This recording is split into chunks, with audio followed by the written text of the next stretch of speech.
Thank you very much. You're welcome. All right, so I wanted to play this nice, cute little YouTube video for everybody, but the link is not working today, unfortunately. So it's just a little introduction to focus groups. It was showing Michelle Obama and Will Farrell, who's a comedian, interview young kids about what healthy eating looks like and exercise looks like, and there were a lot of little giggles in there. So hopefully in the future, the link will start working again. But a little background, so focus groups, they're conducted to elicit ideas from people, find points of agreement or controversy, and to learn thoughts and perspectives about a specific topic. And I showed this book, I think it's up to the 5th edition now, but when I had worked on my master's degree in nursing administration, I was given a practicum where I had to go work for a nurse executive in a hospital. And the job that she gave me was to go interview and conduct focus groups with the nursing staff and Associated College of Nursing, and to find out how they could improve relationships between the hospital staff and the School of Nursing. And I didn't have a lot of mentorship on how to conduct focus groups, so I read that book and I learned a lot. And I went out and conducted my focus groups, and I think they went really well. So that was really my introduction to focus groups, quite a few years before my PhD program. I can interrupt. That's sort of a classic. So I think that's a nice reference, a nice resource for anyone to have in mind. You know, is a good place to sort of start. I know you can gather sometimes from journal articles, but that's a well-known resource. Yeah, that textbook is excellent. I cite the more current version now at times. So just a little bit of orientation around qualitative research. I know that Guy has done some qualitative research. I'm not sure about the others on the phone, but this is a methodology where the principles and ideas are based on,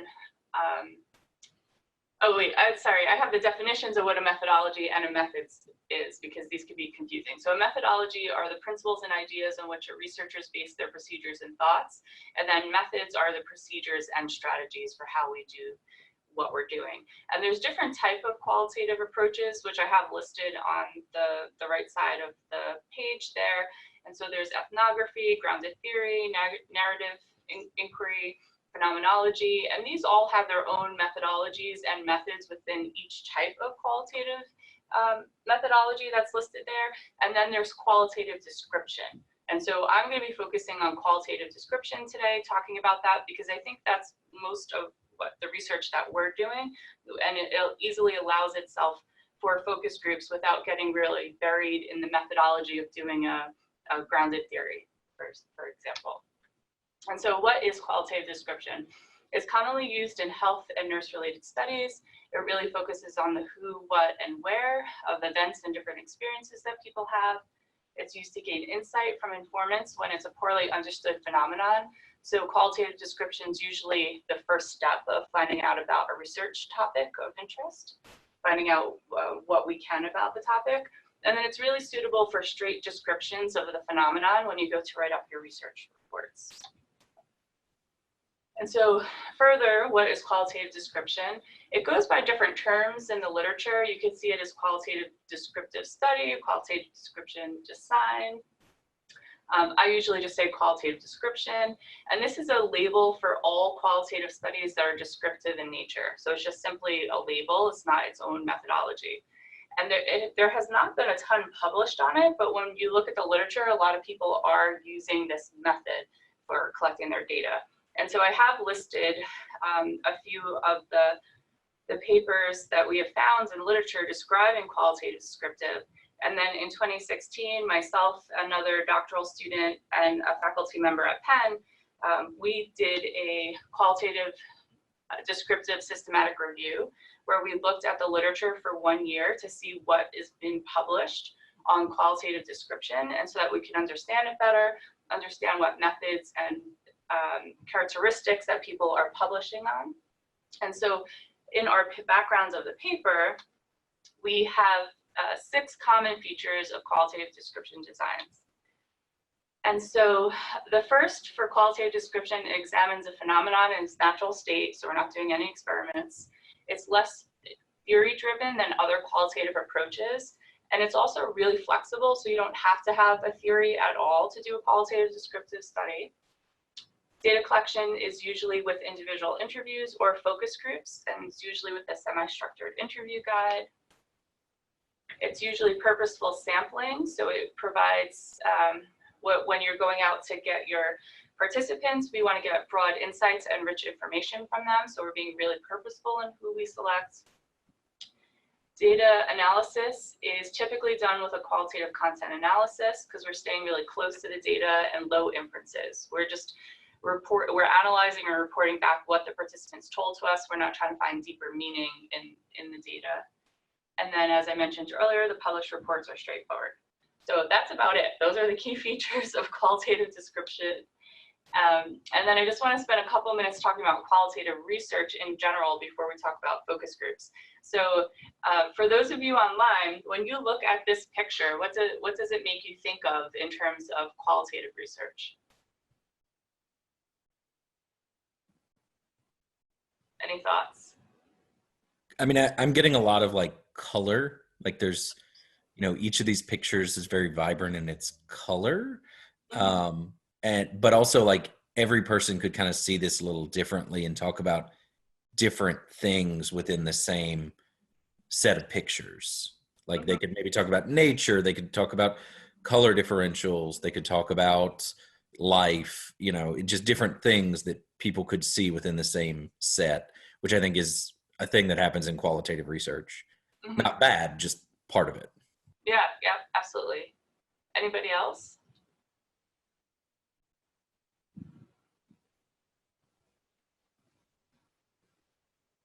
Okay, I will assume that everybody else is escaped. I'm used to big classrooms and having interactive conversations, but that's okay. I think what Guy said is straight on, that people are going to interpret what they see differently. Everybody's going to have a different opinion.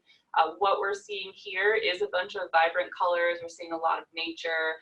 I have kind of clustered together the flower pictures and then clustered together the tree pictures, and then you have this amazing looking latte here, and does this actually really fit into the greater scheme of things? And then we have a fish, and does the fish fit into something? And so imagine these pictures being text or words that people say. And so when we're collecting data from people and then analyzing it, we're trying to put it into buckets to figure out where we see the patterns, where we see the categories, and then where we see our themes. And so qualitative research takes a while to analyze your data. It's an iterative process where you might think you have something and then you have to go back and look at the data, and then you might be analyzing more. You might need to go collect more data. So it is pretty complex. But looking at this, and I use this slide when I teach qualitative coding for content analysis, that here we might have this category of flowers, categories of trees, and now we have a fish. And so what do we do with this fish? Do we go back and see if there's more fish in the data? Or do we create a bucket that's more about nature because now we have the latte? Or is the latte, do we decide that this is so different from everything else that we just discarded? It's not important now. So that's just an idea of like, what do we do when we actually have the data? Because we want to consider this even when we're starting the process of conducting focus groups. We want to understand what are we getting at in the end. So I'm just going to talk about a few of the studies I worked on, and then we'll get into the basics of focus groups. And so this is one of my favorite papers here. It's the transportation of older adults, common behaviors interfering with safety. And with my dissertation chair, we had gone to the Life Center in West Philly. It's the Living Independently for Elders Center. It's a PACE program for all-inclusive care of the elderly. And my mentor had worked there as a geropsych nurse, and she was getting a lot of referrals of behaviors on the vans. So the Life Center would pick up older adults in the community. They're all nursing home eligible, but they're trying to keep them in the community. So they would pick them up on the vans, bring them into the day center, provide all the care that they need, everything from food, meds, to social activities, and then bring the older adults either back home, or if they lived with their children or assisted living, bring them back to their wherever they lived. And what we found is that we went and talked to the staff members who were on the vans, so the van assistants and the van drivers. to find out what behaviors were happening on the vans, because my mentor was getting a lot of referrals that people are getting into arguments on the vans, people are getting into fights, and so forth. So these older adults, essentially what they explained to us, were acting like children on the vans. And then, so we talked to the staff members, and we found out, because there's actually nothing in the literature at all, at least when we had looked and published this paper, about transporting older adults on transportation. And so we heard that some of the most frequent behaviors are restlessness. So people are taking off their seatbelts when they're on the vans and trying to get up while the van's in motion. So a lot of the people do have cognitive impairment, so they don't understand it's not their stop. Physical aggression towards staff was a problem, including the older adults using things like their canes and walkers to hit the staff, unfortunately.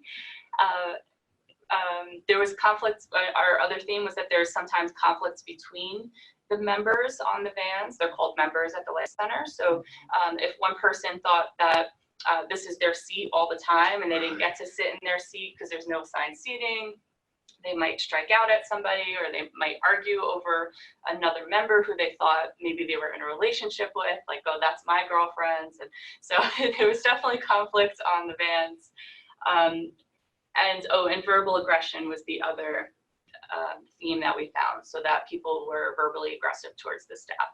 And so why that's still one of my favorite papers is because we had so much fun in the focus groups with the staff members. So we had 2 focus groups with the van assistants, who are all nursing assistants, and then 2 focus groups with the van drivers. And they felt like this was the only time people were listening to what they're doing on their job. And they felt that administration doesn't listen, they don't care. And these people have enormous responsibility. So they could have 10 people on a van that they're transporting, and they could have medical emergencies. We heard that people are going to cardiac arrest on their vans. There were instances where people were incontinent. And so how do you deal with that when you're trying to get everybody to the center? People could be on the van for up to an hour. So there was a lot of things they had to manage. Shootings in neighborhoods, and then they can't get down the street. People passing away, and they go to the house and they didn't get the message that the person passed away, and then having to manage everybody on the vans. So it was just super insightful to hear the stories that these staff had to tell us. And that's, I think, one of the beauties of doing focus groups, is that you really hear the stories from the people, and when they're talking, it will spark ideas from other people, and it'll remind them of another time and story. And so focus groups have the advantage of the group share, where if you're doing an individual interview, it's just one-on-one, and the person is just there bringing up their own thoughts without influence from other people. And of course, there could be cons to that, but we'll talk about that later. So another paper was, we talked to older adults who were doing choir singing at 3 different life centers.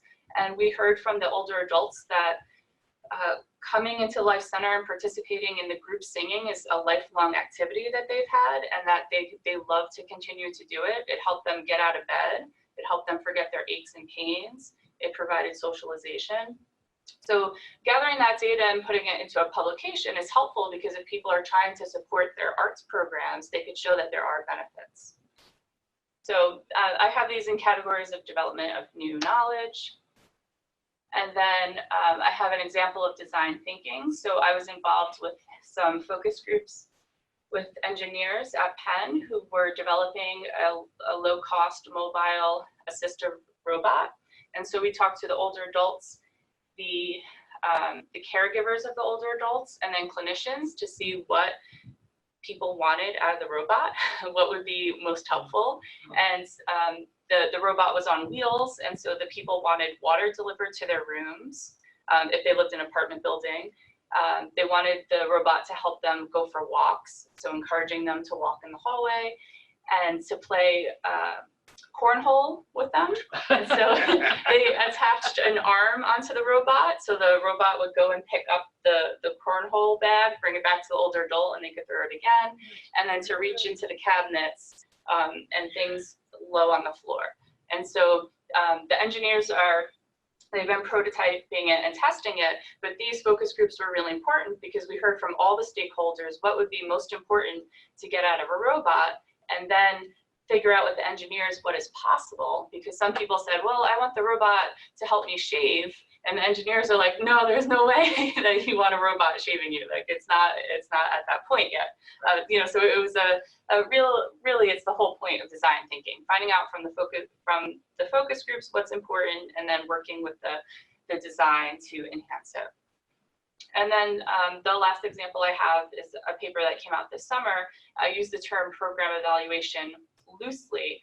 I worked on the focus groups after the data was already collected, and they were really interested in finding out perceptions of the nature prescription project that's happening. So at CHOP, the Children's Hospital of Philadelphia, and this is also happening nationally, but at CHOP, people would bring in their children, and if they're dealing with obesity or diabetes, the pediatrician would write a prescription for nature, take your child out for nature.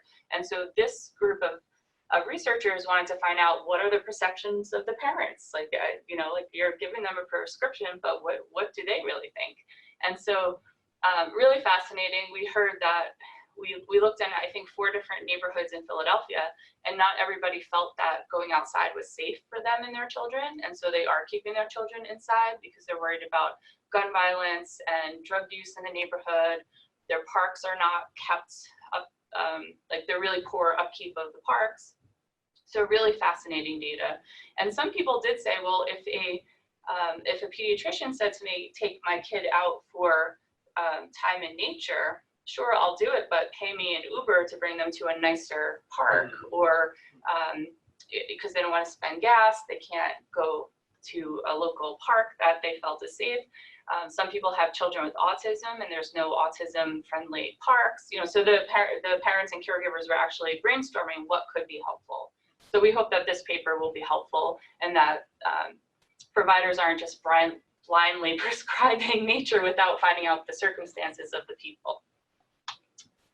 All right, so for those of you online, hopefully I didn't lose you. Can you tell me some of your advantages or disadvantages that you think of in terms of focus groups?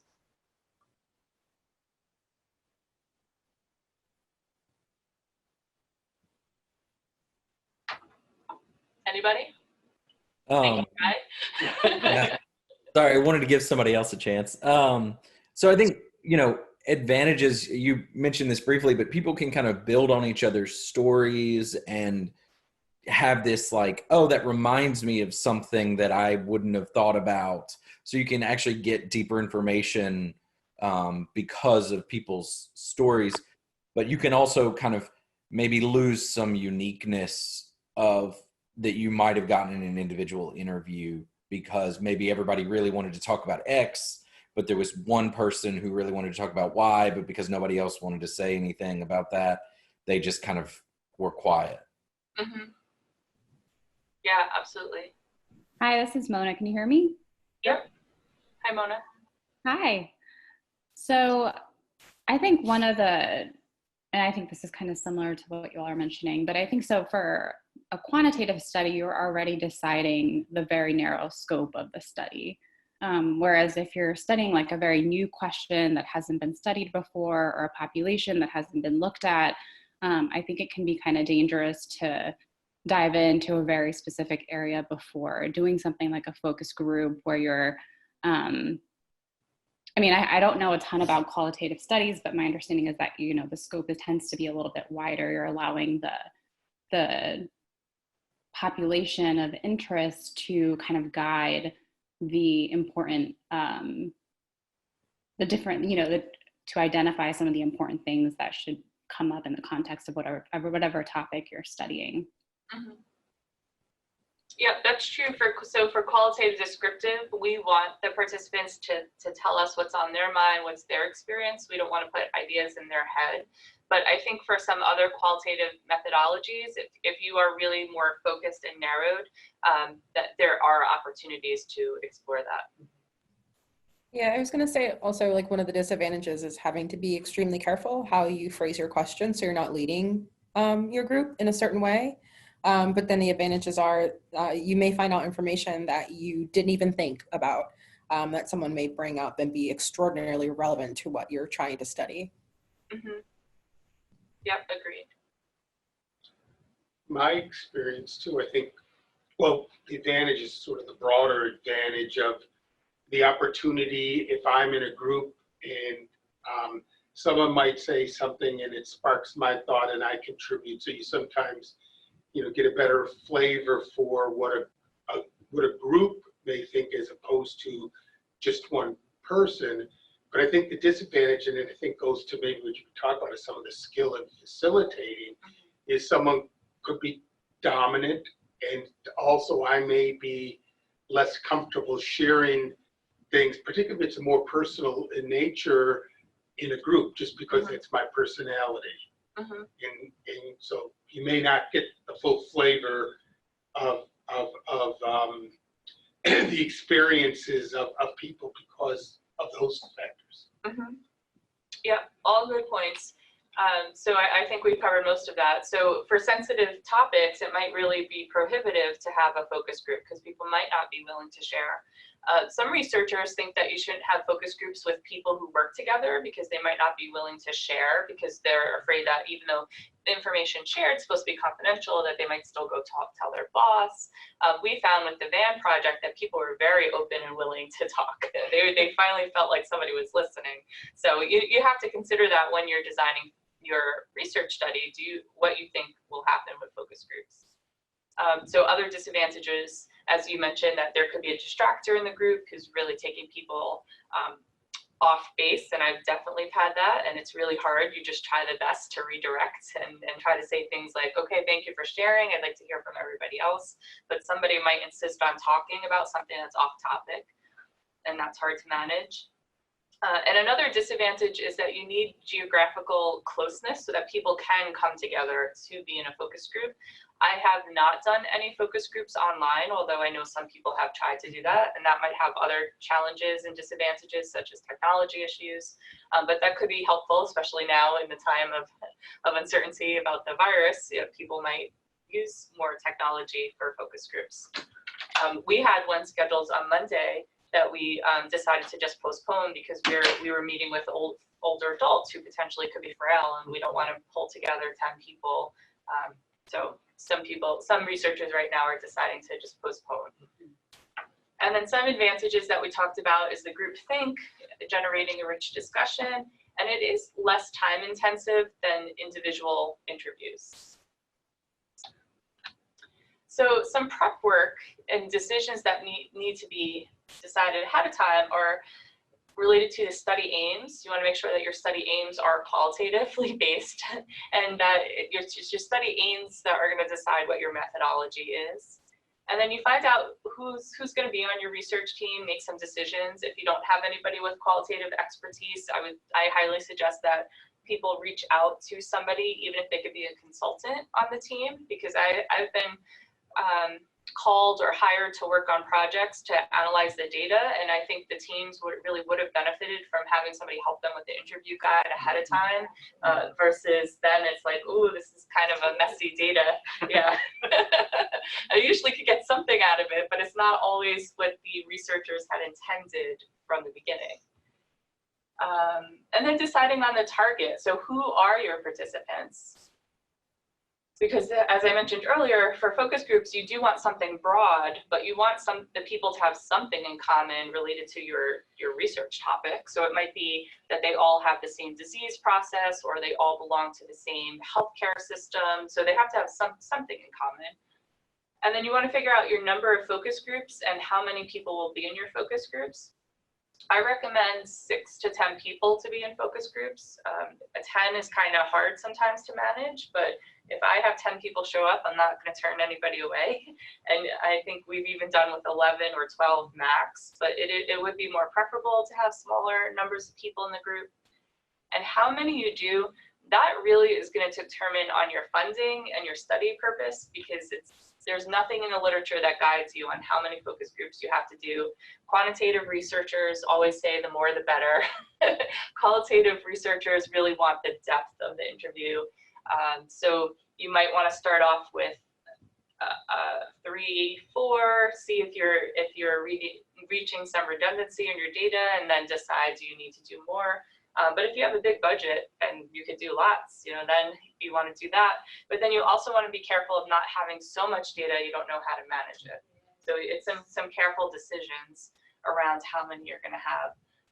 I've been able to publish with as small as 2 focus groups with having 20 people.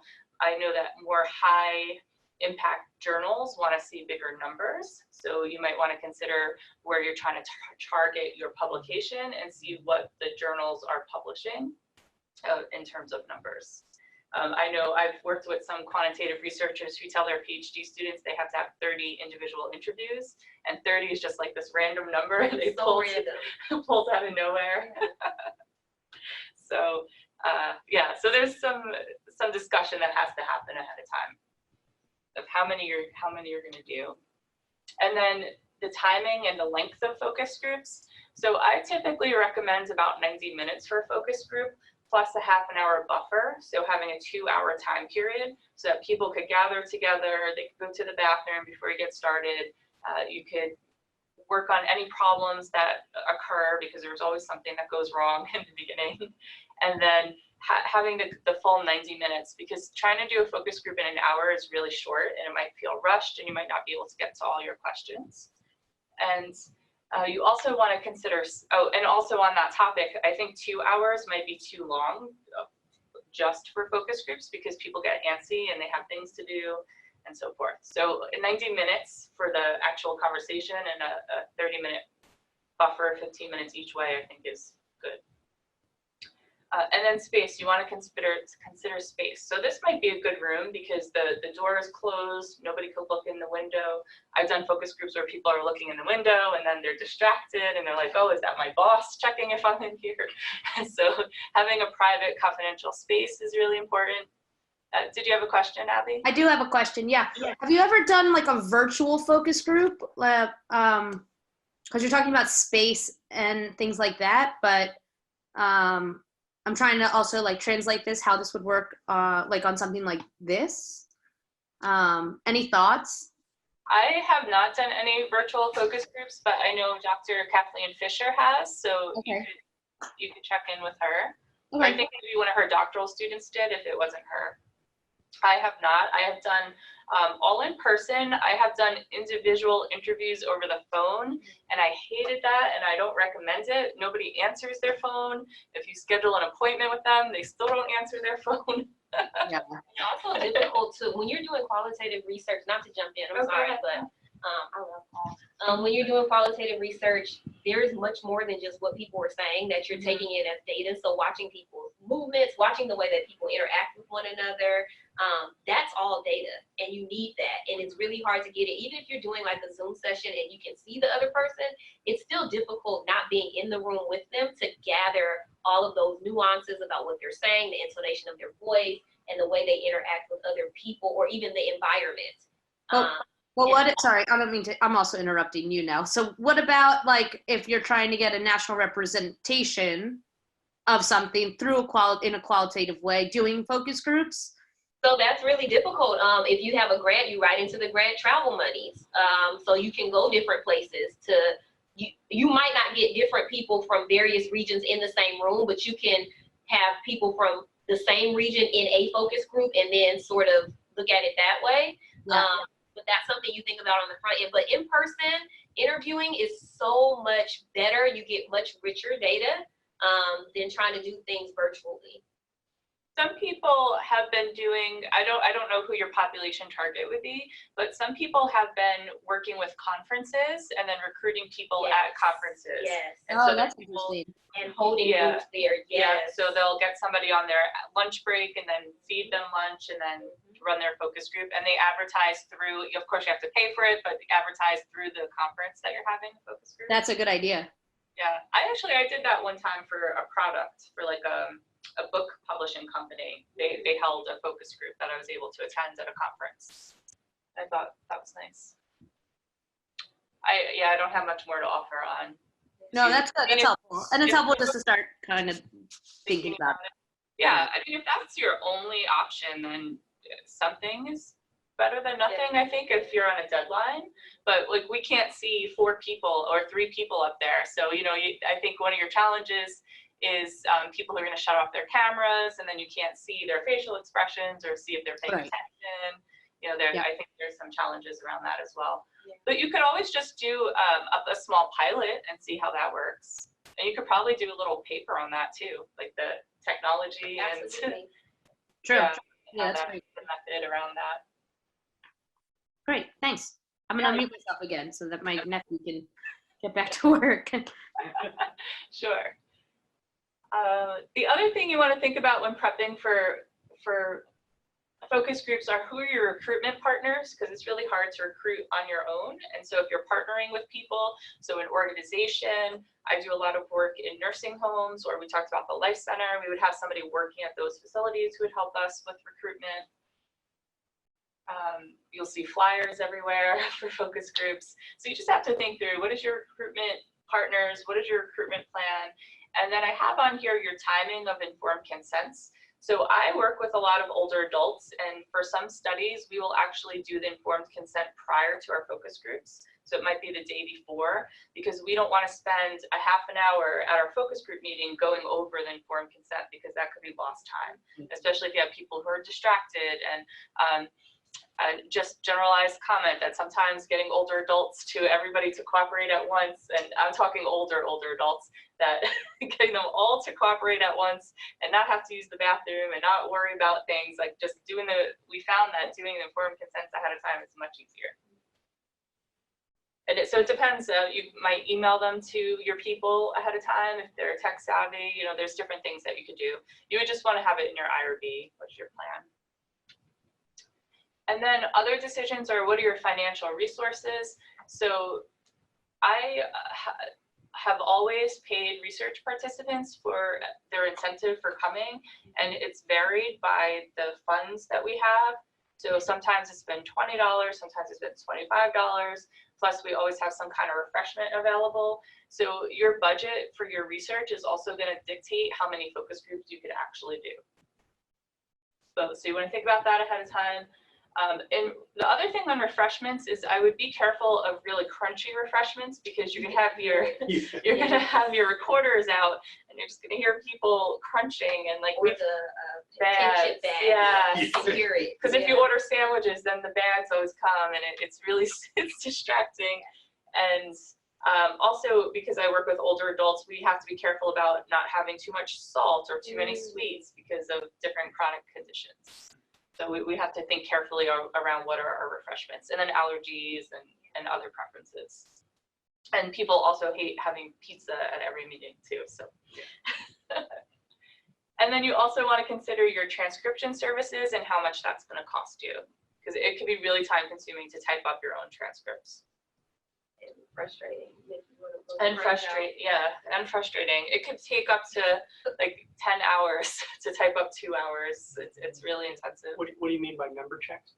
Oh yes, thank you. So you also want to consider whether you're doing member checks ahead of time or not, because you're going to want to get in your IRB and tell your participants. And what member checks means is that you have your data and your initial findings, and then you go back to some of your participants and run your findings by them to see if they agree with those findings and so forth.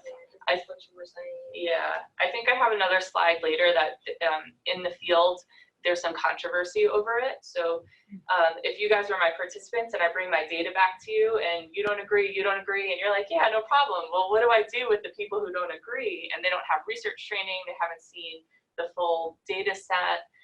You might say, wait, I want you to retract my statement, and then what do we do now? So some people in the field say, well, you're the researchers. There's other ways to have rigor in the study. You don't have to go back to your participants. For one study that I did, we did do member checks, and the older adults right away, I think we did 4 people out of the 20, they said, yeah, your data looks great. And they spent the rest of the phone call just telling me about themselves, telling me about their new Fitbit. And it was like, it became a social conversation. So I don't think I really got anything out of that. They were just like, yeah, whatever you're doing is great. But then the robotics study that I mentioned earlier, we took our data back to all of the participants who we could reach. And then we had them rank everything in importance. And so that's one way that member checks can be used. So it was a way of gathering additional data on the participants. but you have to have it in your IRB ahead of time, or you have to do a modification. So that's why I was just thinking, like, that's part of your prep work. Like, what are you going to do member checks? What's your plan? And then for your equipment, I recommend a minimum of 2 digital audio recorders. And so in the size of this room, I'd have one up here, one over there. Some people do video recording. The problem is not all participants are comfortable with that. So you have more people are comfortable with audio recording. So consider that. Always have extra batteries.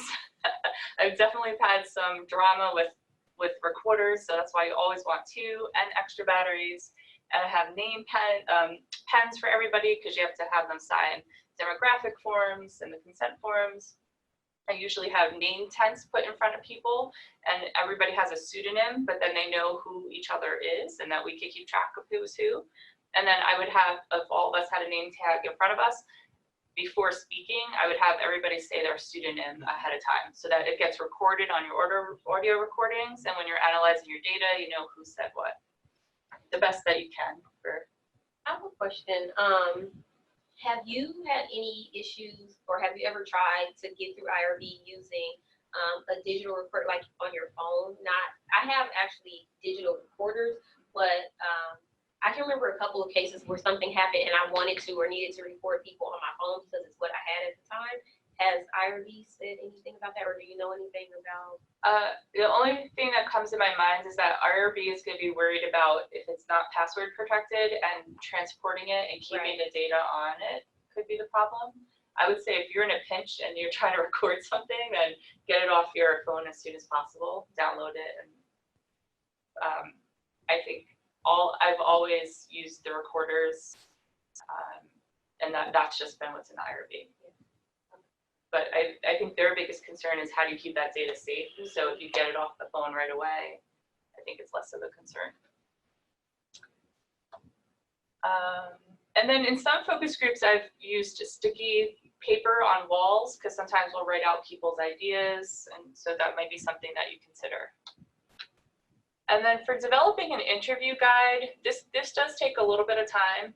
These are a couple photos from that van project I was talking about. So you could see how people are in close proximity and how they could get a little upset with each other if they're having a bad day. So just for sake of time, I'm just going to run through quickly what would be some things in a semi-structured interview. So you would always have an introduction to the focus group, a standard script that you read to everybody in the room, and I just have an example up there.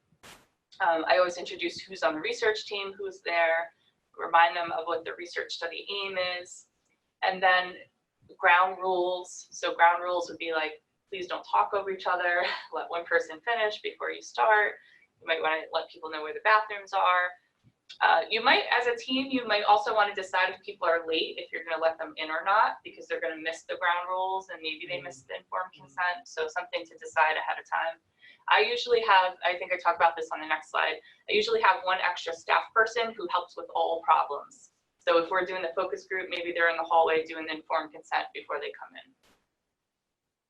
And some people use icebreakers, like have the group talk about their favorite color or something. I don't tend to use icebreakers, but I usually have a broad open question to get people talking. So if it's everybody has used a service, I might ask them, please share when you started using your service and how long you've been part of that, or something to that effect. Somebody on the phone mentions we really want to be careful about leading questions and not using them.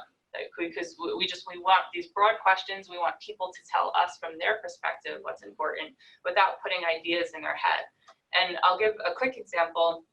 Not that long ago, I reviewed a paper for a peer-reviewed paper, and I felt like it was very biased based on their interview guide and that they shared in the paper and their results. So they were talking to nurses about infection control, and it felt like it was so biased that they assumed that there were problems with infection control and that the nurses felt that way. But you need to start asking your participants, or a broad statement might be, tell me about your infection control procedures. And then you start digging in deeper to find out if they think there's problems or not. So that interview, I felt was so biased from the researchers that it wasn't a strong paper. And that's another reason why to have a qualitative expert at least look at the interview guide before you go do it. And then, or practice. Sometimes people will practice with a small group and pilot the interview guide. So that's the quick and dirty on interview guides. That could be a whole conversation on its own. And then closing questions. There's so many varying approaches to conducting interviews in the literature and across the fields. And I had with a group out of Penn, I think this came out this summer as well, or last year sometime. We had done a survey, an electronic survey that we sent out to researchers across the world who do qualitative research to find out how they use closing questions in their interview guides. Because there's really nothing in the literature. I have a couple quotes here from that one book that I showed earlier on, how these two researchers say you should have an all things considered question at the end, you should have a summary statement, you should have an insurance question, such as, have you missed anything in this interview? Is there anything else you want to share? But we don't know how people are actually closing their interview guides and then how they analyze that data. And so we actually did a study and published on that. And essentially what we found is that it's just so varied. Everybody's doing their own thing. And that's, I think, part of qualitative research that makes some quantitative researchers frustrated, because there's no solid rules around some of these things that we do. But the flexibility, I think, is nice as well. So I usually end my focus groups with a question such as, is there anything else you want to tell me before we wrap up today? And then I always analyze whatever we hear. We learned in that study that not everybody analyzes that data, which I think is really weird because it's data. Yeah. That's interesting. So I think I talked about having the an expert review your interview guide, test with a small sample. And then after every focus group, I debrief with the team. So we talk about what we think we heard and if we need to make any changes with our interview guide before setting off to the next one. And we are using semi-structured interview guides, so the IRB approves that, and that gives you wiggle room. So you can change it because it's semi-structured. So you sort of have a skeleton of what you want to ask, and then you could ask additional questions. And then I talked about having an extra staff person help with all the problems, and then we usually have the main facilitator who's asking the main questions, and then I'll have a note. So if Tiffany might be my co-facilitator, she may take notes for me as well, or we might have another note taker in the room, just in case those recorders fail, or we notice a dynamic between people that you're not going to get on a digital recorder. We want to note that. I have a little grid there. We would actually take notes of where people are sitting in the room, so we could identify that later. I need somebody to help me ensure that all the forms are complete, because it could be very busy. You have a lot of people asking you questions before you get started. So making sure demographics and consents are signed off. I usually have a separate person being the incentive provider. So the person who's giving the incentive and having them sign off on whatever forms they have to sign off to get their money for showing up. And then I have timekeeper. I'm usually so paranoid about going over times that I usually keep checking the time. But that could be somebody that you have on your team. I think the biggest thing is that to mention is that one person could be doing multiple roles up there. You don't want to have so many participants that you are outdoing. I mean, so many research team members that you're outdoing how many participants you have there. And then who should not be in the room? Anybody who's going to prevent an honest discussion. So if you're talking to patients, even if the provider is part of the research team, you don't want that provider in the room because it's going to bias what the participants share. So that's just one example. And then, so we started talking about member checks. This is all part of trustworthiness and rigor of your study. This information needs to be added to a publication, a paragraph in your publication about the rigor of the study, particularly if it's reviewed by somebody who has qualitative expertise, because they want to see how you really conducted your study and what measures you had in place.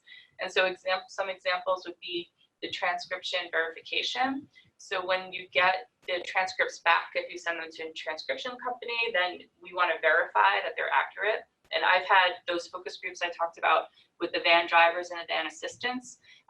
they were so loud and boisterous that some things were missed on the tape, and that some words were misconstrued, and some people had accents, but I can make it out because I've been in the room. So it actually took some time to go back and fix some of the transcripts. So even though you pay somebody to do it, they might not be accurate. And then triangulation of data. You might want to do some individual interviews with focus groups. That's perfectly acceptable. You might want to have a little survey. You might want to, there's different ways that you could triangulate with the data. The biggest way that I do is that I have a second person as a coder usually. So it's two people, and it reduces your bias of what you're coding and what you're analyzing and your themes. And then Guy and I had been part of a qualitative collective where it's our peers, where we come together and review our qualitative research, and then you get feedback on your data to really push your thinking so you're not biased, or to debrief if you've had really difficult interviews that you can debrief with your peers. So I highly recommend that. I think we talked about all of this. Oh, one other thing you want to consider is if you want to take photos of your participants, to have a photo release form with you as well. Because that is good for presentations in the future. I found that most people are willing to have their photographs taken. So it might be them talking, or it might be, I talked about the robotic study, them interacting with the robot. And then the day of the focus groups, making sure that you arrive early, because there's always going to be some kind of issue. The room's not available, somebody missed the message. You need to set up, check all your equipment, review everybody's assignments, and then come up with how you're going to number your participants, or how you're going to have them define themselves. So sometimes we ask people to come up with a fake name and then write it on their name tent. Sometimes we come in prepared with name tents that have colors. And so I might have one in front of me that says I'm green, and this is my opinion on this topic. So that we're keeping confidentiality around the name. I think that would be interesting with doing like a Zoom, because you could always see the people's names. I guess you could still have them, I guess you could have them do like a code name still too. Yeah, you can change names. you can have them change their name for the purpose of the discussion. Yeah, just something anonymized. But that's something to think about as you're planning, when you're orienting people who are joining your session in advance, so that everything is smooth on them. Yeah, because if you're recording it, then how are you gonna, like, we could see Mona's name up there, how would we change her name after? So yeah, it would have to be done ahead of time. Yeah. Just to keep the confidentiality of people's names. And then I usually allow flexibility. So if people have to leave early, or they arrive late, or they need a bathroom break, I'm not very strict around it. That people are donating their time for the research, so I just make do with what I can. Justine, Sure. regarding the names, because sometimes I'll read an article and I'm not sure sometimes, because I'm natural as Bob and you know, I might, you know, that they actually do use their names, but then when it gets transcribed, there may be putting in a false name or something that'll allow the researchers to link this person, you know, made these 3 comments. Are you familiar with that? Yeah, so what I will typically do is create a new pseudonym for that person. So I'll just come up with something else and then use that name throughout the manuscript so that the reviewers know who said what. So it might be Anne, and then I know Anne talked about this under this theme, and Anne talked about this under this theme. Now, I have had journals in the proofing process remove that, and then I have to come up with something else, and I want my paper published, so I haven't bought them. So I say like focus group number 1, participant number 2. Gotcha. But if I use names, I clearly say that it's a pseudonym. But you might see some articles where people want to use their real name and that they've agreed to it, and then it should be in your methods section that's the case. Yeah, I could think like if you have like big leaders in the field. I started doing this, I learned about it in class, but I have everybody use their actual name, not full name, just first name only, or if they want to use their middle name, whatever they want to use. in the actual focus group. And then after the transcription is done, I change it to pseudonyms, and I always do pseudonyms in alphabetical order based on who spoke first. So they'll have their pseudonyms A, B, C, D, E, F, and it helps me to remember how many participants were in by the last letter that I stopped at. Like, it's just, it helps me to organize a little bit better too. But yeah, I have them use their regular names until I get the transcript and I'm ready to change it.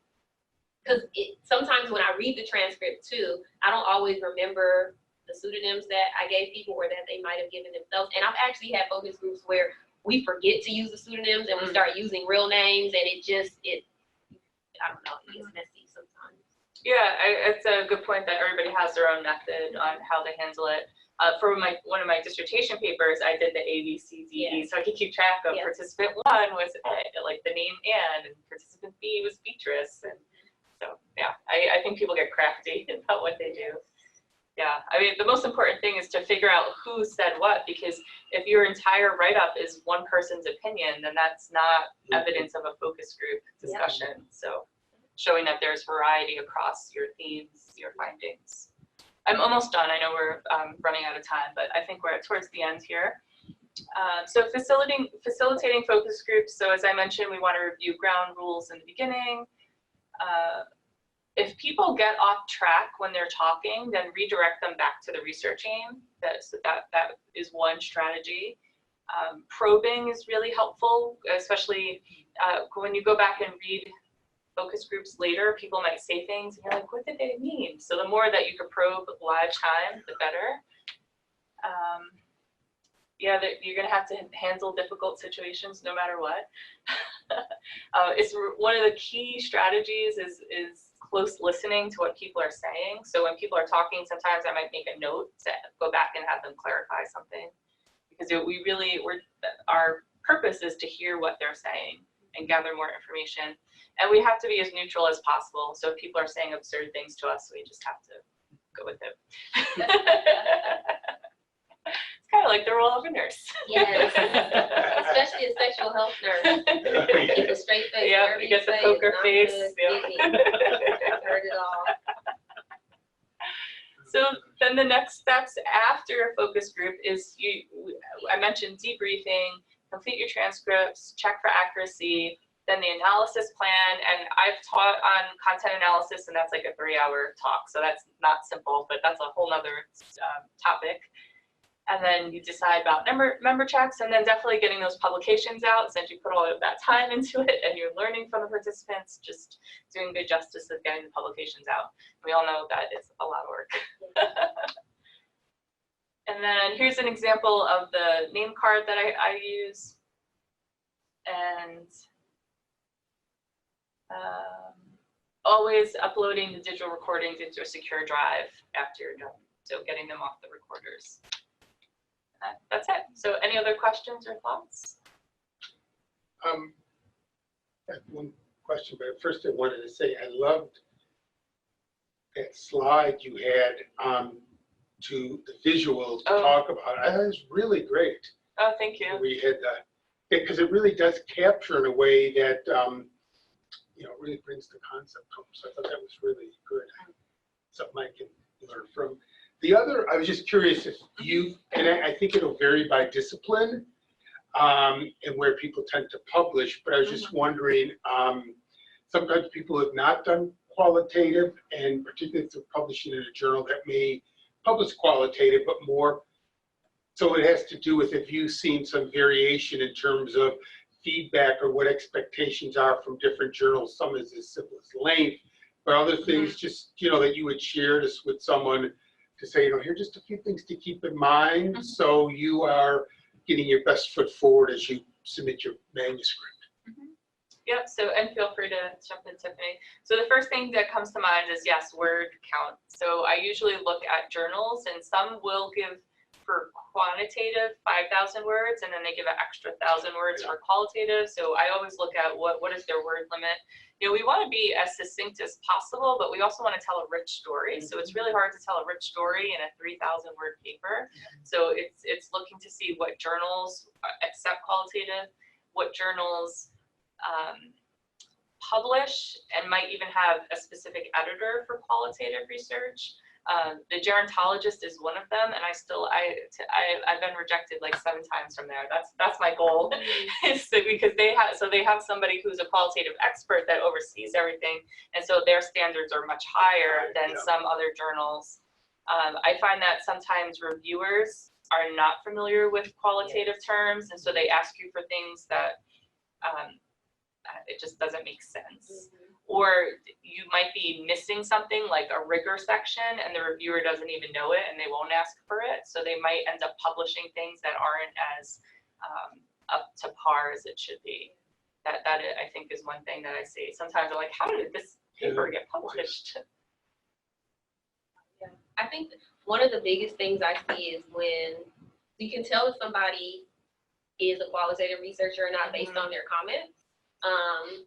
One of the big things is people who are not qualitative researchers, or that's not their bend, trying to force quantitative measures and things on qualitative work, which just doesn't work out that way. So they'll try to force you to say like, oh, well, how many people said this? Or how they try to, I was gonna say monetize, that's the wrong word. They try to put numbers on everything to get counts, and so you can get, what were the average number of folks who said this and that?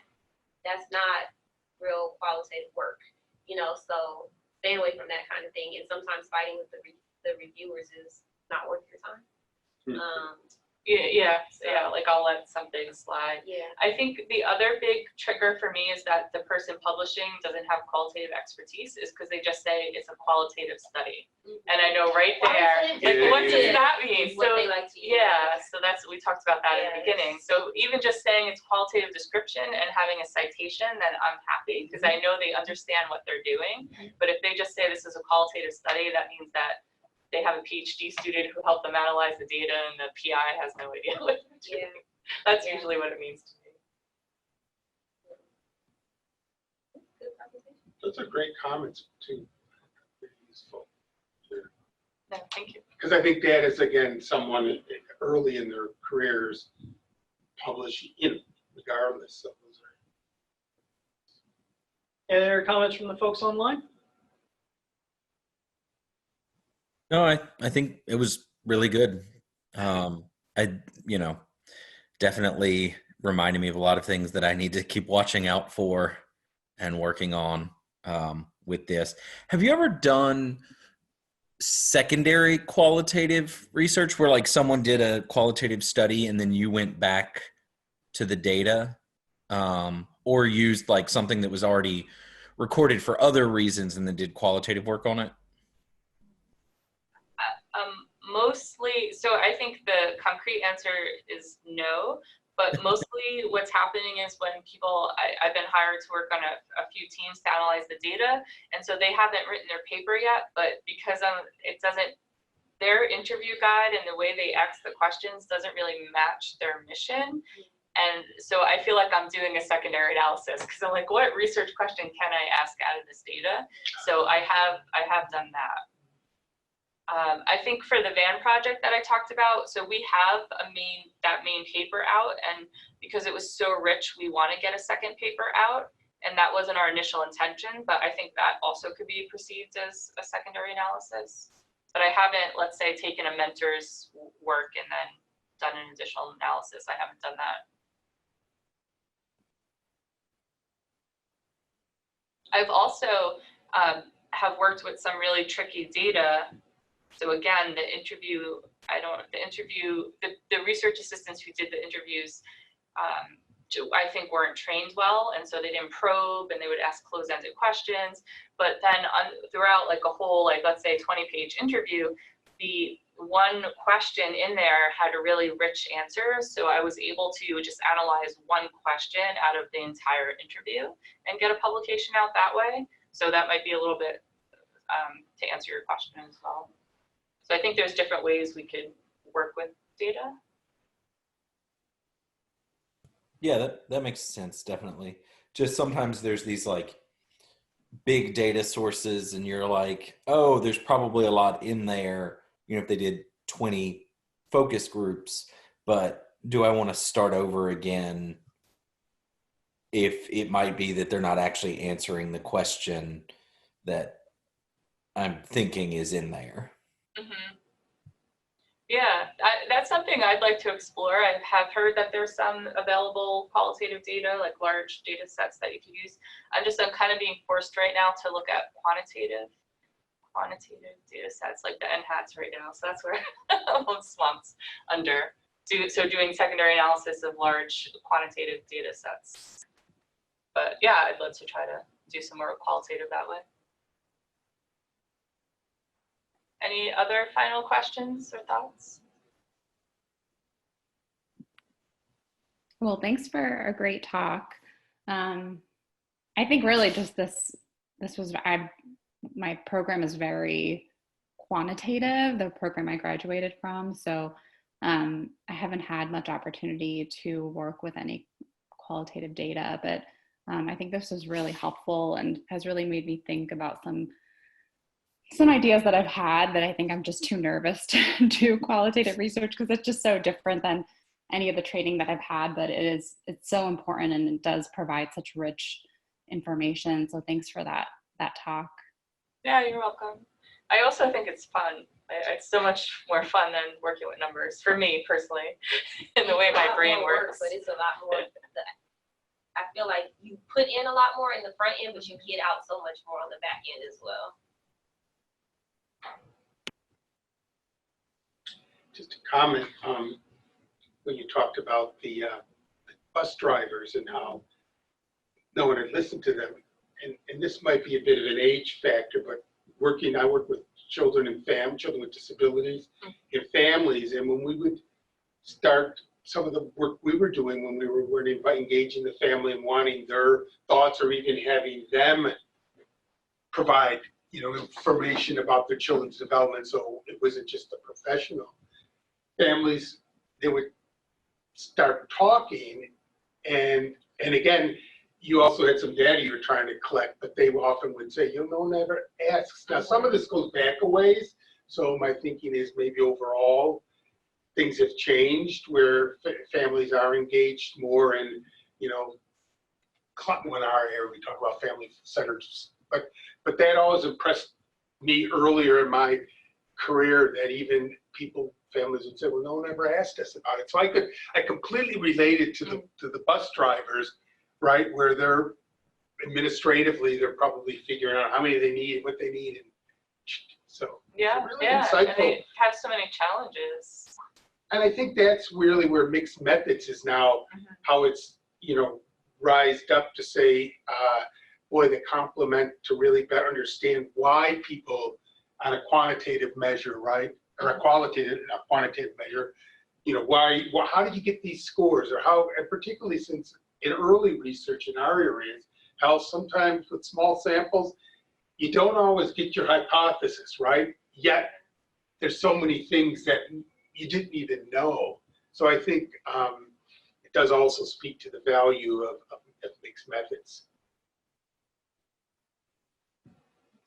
All right, well, thank you everybody for joining. There's my email if you have any other questions. I'm happy to talk.